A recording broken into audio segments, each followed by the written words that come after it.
Today we have a group of fourth graders from Bennett Hemingway School, and they've just had a visitor from Japan. She was a school teacher, right? Mm-hmm. So I thought I would tell you some very ancient stories from Japan.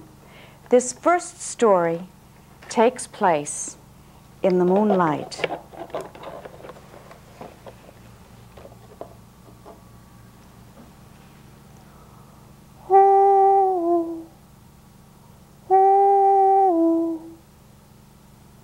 Look at Mount Fuji, close to God's.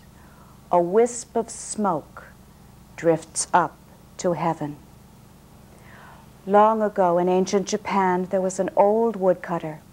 He and his wife had no children, and for this they were very sad. One day when he was in the forest cutting down trees, from a branch he heard a strange sound.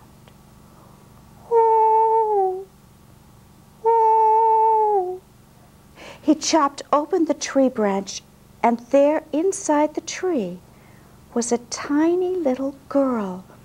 Her skin glowed with a golden light, and she was dressed in a beautiful kimono. He brought the girl home and showed her to his wife, and they loved her. They invited the wise man of the village to come and help give her a beautiful name. He said, her skin glows with light as if she came from the moon, and she is dressed in a kimono as if she was a princess. Her name is Princess Kaguya, Princess Moonlight. And every day, when the woodcutter went into the forest to chop down trees, he found pieces of gold. He found so much gold that soon he was able to build a fine palace so that he and his wife could spend all of their time taking care of Princess Moonlight. She quickly grew to the size of a normal maiden. Well, the neighbors began to talk. Where had they gotten the money for this beautiful palace? So the woodcutter invited the whole village into the courtyard of the palace and said, I would like to introduce you to our adopted daughter. Here is Princess Moonlight.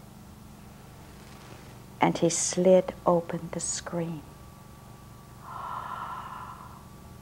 They all gasped at the beauty of the girl. She had large dark eyes and long black hair spread over her shoulders, and her kimono made a perfect circle about her feet. They all knelt down before her. Kaguya, Kaguya, Kaguya. Well, the news of Princess Moonlight's beauty quickly spread, and many young men, many samurai, and other strong men came to seek her hand in marriage.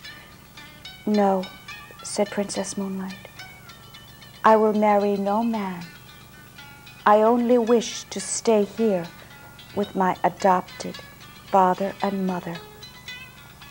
So all of the young men went away except for 4. They were very persistent. Month after month, they sat in the courtyard.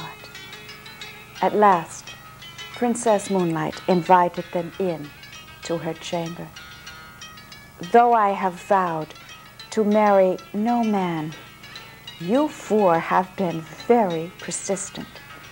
Therefore, I will give each of you a task, and if you complete it, I will be your wife.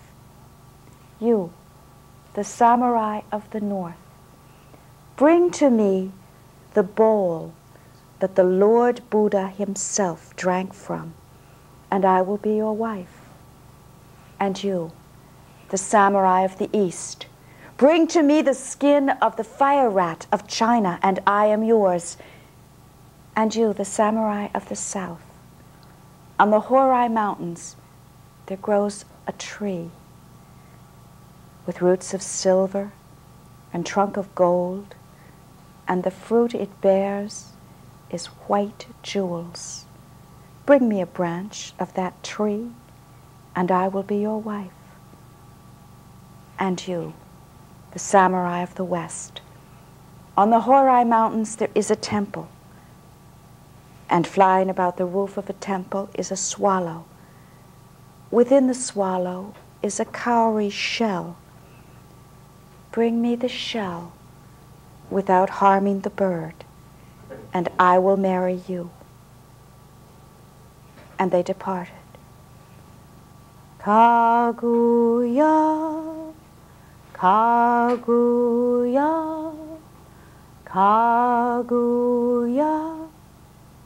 Well, the first samurai said, now let's see, the bowl that Buddha drank from must be in India. Oh, India is a long ways off. I don't want to go that far. So he went to the very nearest monastery and asked the monk to bring him all the old bowls he had. And he selected the very oldest bowl and brought it to Princess Moonlight. Oh, she said, the bowl that the Lord Buddha drank from glows with the celestial light. In this bowl, there is nothing but dust. And the samurai picked up the bowl and smashed it against the door as he left the palace. Kaguya, Kaguya, Kaguya. Now the samurai of the east said, oh, the skin of the fire rat of China. Now, I have a very good friend who is traveling in China right now. I will write him a letter and send him a lot of money, and he will send the skin of the fire rat back to me. 2 years later, the samurai received a box. When he opened it, there indeed was the skin of the rat, and it glowed with red and purple lights. Oh, this is it. I'm sure to win the princess now. And he put the skin into a special box and brought it to Princess Moonlight. The test for the skin of the fire rat of China is that no fire can consume it. Oh, I will put it to the test myself, said the samurai, and he picked up the rat skin and threw it into the fire. At first it blazed up and seemed to grow brighter than ever, but then the fire consumed it, and it was nothing but ashes. My friend has proved me false, said the samurai. Kaguya, Kaguya, Kaguya. Now the samurai of the south gathered all of his servants and craftsmen and jewelers, put them on a boat, and sailed to a distant island. On the island he built a high stockade fence, and within that fence he had the jewelers make a branch of a tree with roots of silver, trunk of gold, and white jewels as the fruit. And when they had finished making it, he grabbed it, put it in a box, and sailed back to give it to Princess Moonlight. She took out the branch and held it up. From the white jewels came the sound of bells. But just then her servants came up with a letter. "Oh," she said to the samurai, this is from your craftsmen and jewelers. They say you have not paid them." And then the samurai rushed to her gate and beat his soldiers and his servants and his craftsmen and left. But Princess Moonlight paid them twice the money that they were owed and gave them healing salves. Kaguya, Kaguya, Kaguya. Now the fourth samurai of the West gathered together all of his friends and counselors and said, "Have any of you heard of this temple on the Horai Mountains with the swallow with the shell inside?" "Ah, yes," said an old man. "My mother used to tell me stories of that.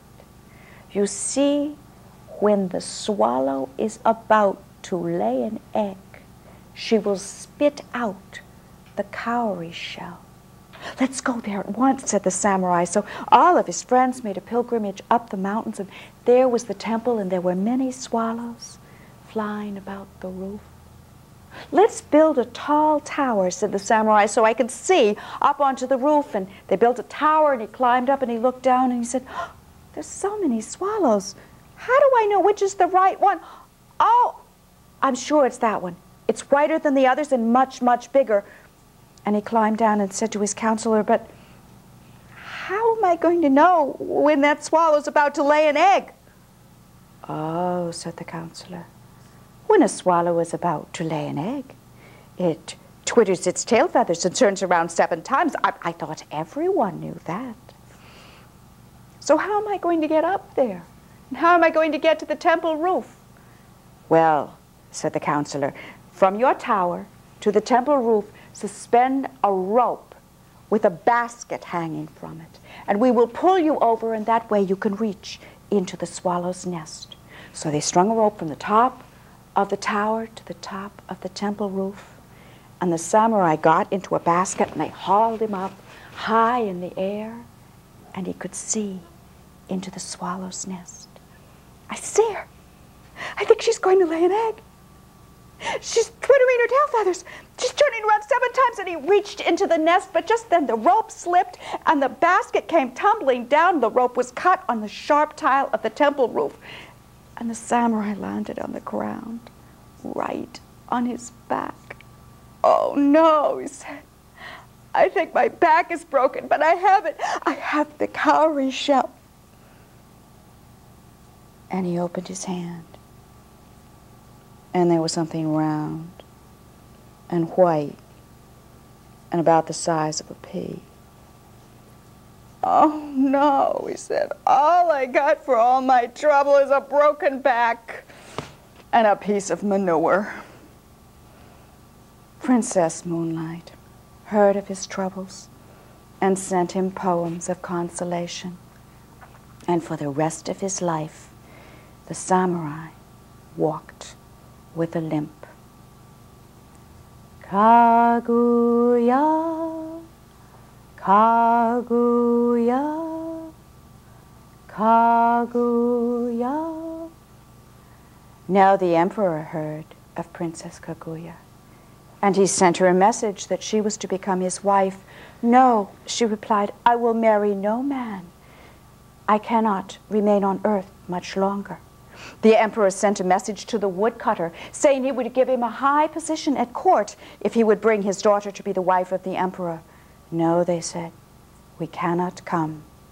So the emperor himself came to the house of Princess Moonlight, and he knelt before her. He'd never seen anyone so beautiful. "I must have you. You must be my wife," he said. "No," she said, "I will soon disappear." And he reached out to grab her, and she disappeared. He was plunged into darkness. "Please, let me see you one more time." And she was revealed to him. It was April And now all that Princess Moonlight would do was night after night stare at the moon. "I must leave you soon," she said to the woodcutter and his wife. "When the moon is full in August, I must return to my home." "No," said the woodcutter, and he sent to the emperor and said, "Please send your army so we can keep Princess Moonlight on earth." And on the day of full moon of August, they took Princess Moonlight within the room, the deepest chamber of the palace, and all about on the walls of the palace were the emperor's archers. And at midnight, moonlight flooded the garden. Ooh, ooh, ooh.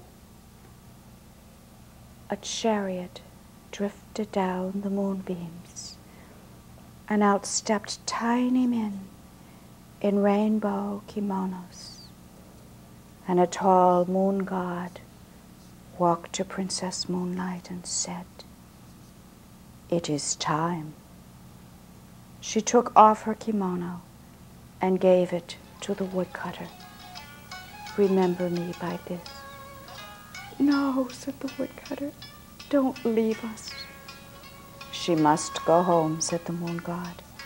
"We only loaned her to you for a short period of time because of your great kindness." And then Princess Moonlight took a piece of paper and a brush and ink and wrote a poem. She gave it to the emperor. "Take this also," she said, getting a bottle from the moon god. "These are the waters of eternal life." And the moon god put a silver kimono on her, and she stepped into the chariot. Ooh, ooh, ooh. The emperor returned to the palace. He locked himself in his chamber and would not come out for weeks. Then he asked, "In all of Japan, which mountain is closest to heaven?" "It is Mount Fuji," he was told. "Let us go there." And the emperor and all of his servants went to the top of Mount Fuji. And into the volcano the emperor threw the poem and the bottle of the waters of eternal life. And the volcano consumed them. Look at Mount Fuji, close to God's. A wisp of smoke drifts up to heaven. Ooh. That first story certainly took place in the moonlight, but this second story is a daytime story. And it is one of the best-known folk tales in all of Japan, and it is called Momotaro. Long ago, there was an old woodcutter and his wife, and they had no children. Does that sound familiar? That's how this story starts off, too. They longed for a child, and one day, the woodcutter was off in the woods cutting wood, and his wife was doing the washing in the stream. Now, she was washing the kimonos, and what you do is you take all of the pieces of the kimono apart and wash each one separately, spread it out on the grassy bank to dry, and then when they're dry, you have to sew them back again. Well, as she was wading into the water, she saw the strangest sight. Floating down the stream was an enormous peach. She'd never seen anything so big. So she hiked her skirts up even higher, and she waded over, and she could barely get her old arms around this great big peach, and she brought it back to the bank. What a wonderful meal this is going to make for my husband and me. She brought it home. She put it in a barrel was that big. When her husband came home, she said, "You'll never guess what I found. I found the biggest peach I've ever seen, and we could have it for dinner." So the woodcutter took his axe and went over to the peach. But before he brought the axe down, from inside the peach came a voice, "Stop! Don't cut the peach!" And then the peach popped open, and there was a little tiny baby, a little boy. And he said, "How do you do? My name is Momotaro, which means peach boy. And I am going to be the child that you have wished for so many years." The old man and the old woman were delighted. And they fed him, and they took care of him, and he grew to be very strong, and what a help he was about the house. When Momotaro became 15 years old, he said, "Honorable parents, I thank you very much for all the care that you have shown towards me. But now the time has come when I must go to save Japan. I must go to the island of the wicked Oni, the terrible goblins who have stolen all of the treasures of Japan." "Oh, please," said the old people, "don't go, don't leave us." "I'll return," he said. "Very well." The old woman said, "I will make you those dumplings that you like. I will make you 3 fat dumplings." So she gave Momotaro 3 wonderful dumplings, and they gave him a banner that had his symbol on it, which was a peach. They gave him a sword, and they gave him a war fan, which was not like this, but it had iron in it, so that it would be quite a lethal weapon. Well, in the morning, Momotaro started out with his sword, with his banner, with his fan, and with his bag of dumplings. And he hadn't gone very far when he decided he would sit down and eat one of his dumplings. And there was an old skinny dog sort of licking at his hand. "I imagine you're hungry," thought Momotaro. "Here, have one of my dumplings." And the dog ate it up, and he said, "Thank you. Who are you?"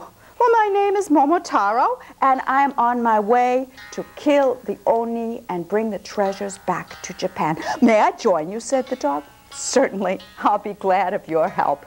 And they marched down the road, Momotaro carrying the banner and the dog carrying the sword.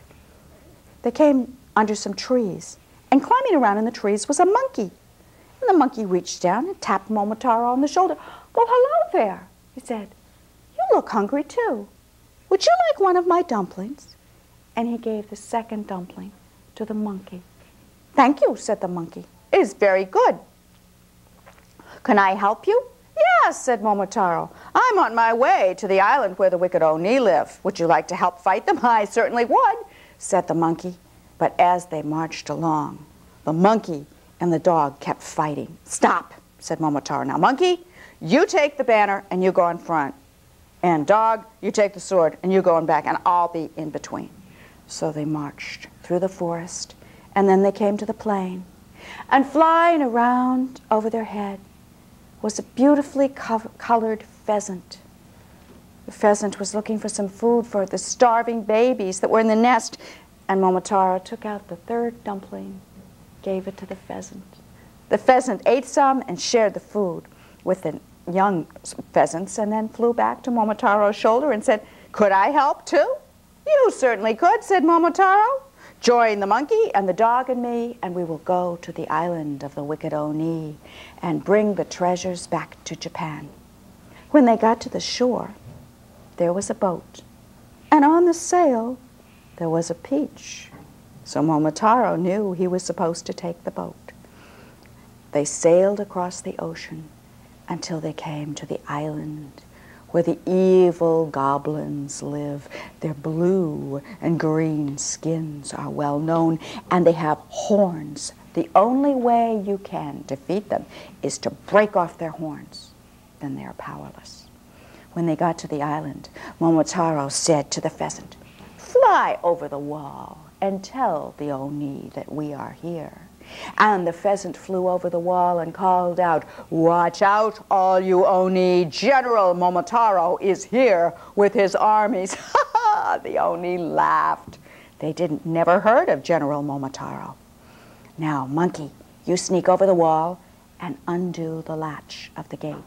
So the monkey crawled over the wall, slid open the latch, and Momotaro and the dog burst in the gate, and the pheasant flew about and picked at the eyes of the Oni, and the monkey grabbed at them, swinging the sword this way and that, and the dog bit at them, and Momotaro took his war fan and swung it this way and that, knocking down the Oni with its iron blades. They all gave up, and finally the king of the Oni knelt before Momotaro and said, "I give up." And he broke off his own horns. And then they went to the treasure trove and found all the diamonds and jewels and gold and silver that they had stolen from Japan. They put it in the boat and sailed back to the mainland and went from village to village, giving back the treasures. And Momotaro returned to the woodcutter and his wife, who had been so very kind to him, and they lived very happily and wealthily for the rest of their days. He was a pretty good son.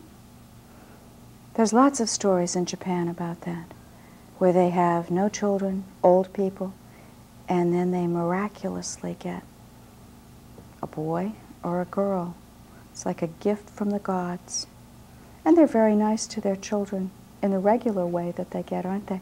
Japanese parents really love their children a lot. Thank you very much for coming today.